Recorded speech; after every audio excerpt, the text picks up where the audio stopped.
we did a lot of shooting experiences in the beginning because you had to wear a bulky VR backpack and, you're pretty limited. But now with wireless streaming, it actually enables a lot more different genres that we can utilize. I think an analogy that we would use is what sound is to silent films is what the wireless streaming is to our VR platform. Because once you add a sound, there's a genres that wasn't possible before that you can utilize now.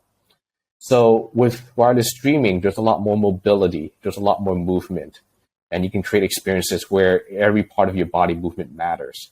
And that is why we decided to partner with Netflix on Squid Game. Oh, wow. What a great partnership.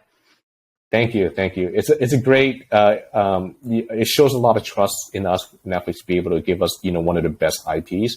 But I think it's also a good marriage in the sense that we can really create a great experience where you have multiple people in the same space where you can collaborate or even sabotage one another, moving freely in a shared space. So not only do we get to work with a great IP, but also we're able to create an experience that fully utilizes our platform. I think that's so important to your point about what the technology enables, because I was too scared to watch Squid Game, but I know the premise and I know some of the games within Squid Game, and some of them would just be inherently underserved if they were done in, even a VR headset, if you didn't have access to your hands, because, one of the games is where you're kind of like cutting open a shape within a cookie, for example.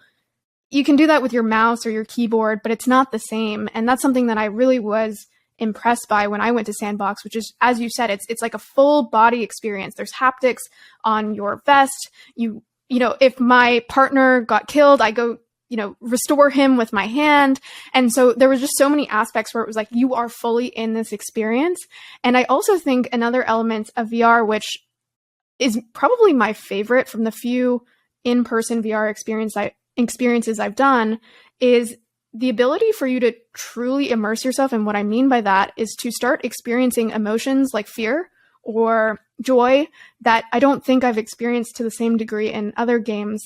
To give a quick example, the first time I ever went to a VR experience was in Japan, and they get you to walk across this balance beam in VR, and they get you to jump to grab this. There's like a helicopter with a ladder hanging down, and really you're about 4 inches off the ground on this balance beam. But because of the immersion that happens, you get scared. You're like, oh gosh, I don't know if I can make this jump, because in VR there's a big city below you. And the same experience I did at Sandbox, there was this point where they raised both of us up, but we went in different directions. And it truly felt like I was then 100 meters away from my partner instead of, in reality, we were 1 meter away. So I don't know. I'm just sharing that experience because I do think your point about the actual technology enabling concretely new experiences is really important. And Squid Game seems like one of the best options to actually pursue that with. It's really interesting because when we first started Sandbox, and the first experience we built was a zombie experience called Deadwood Mansion. We were inspired by, Resident Evil, Left 4 Dead, and those titles generally is a very, very male-dominated experience that people love. But when we launched that, we were surprised that half the audience were female. And we asked, our customers, like, hey, what do you think of our experience? And for them, they say, hey, it doesn't feel like a game. It felt like real life. It felt like I'm a star of my own. Me and my friends are stars of our own movies, and we're transported into this world. So we end up that we didn't create just a gaming experience. It felt like an experiential consumer product. The insight that we took from this was that the believability, once you hit a certain level, it just clicks and it just becomes real life. And that's the reason why we built what we've done, because when we first started out with a consumer VR headset, we still know that we were in a game, because when you put on your headset, okay, you look at your body, you don't see your body, you look at your controller, just two like floating joysticks, right? And you can't really move in your space. And then if you're next to like another player online, you can't really physically interact with them. But you put them in Sandbox, they forget they're in a simulation. And there are many times we would get complaints about noise. I remembered in the early days, we worked with IMAX to bring Sandbox in the New York space. It was right next to the theater. And we found out that we had to shut our store by 5 p.m. I was like, why? And they said, well, because people were screaming so loud that all the theaters around could hear random screaming.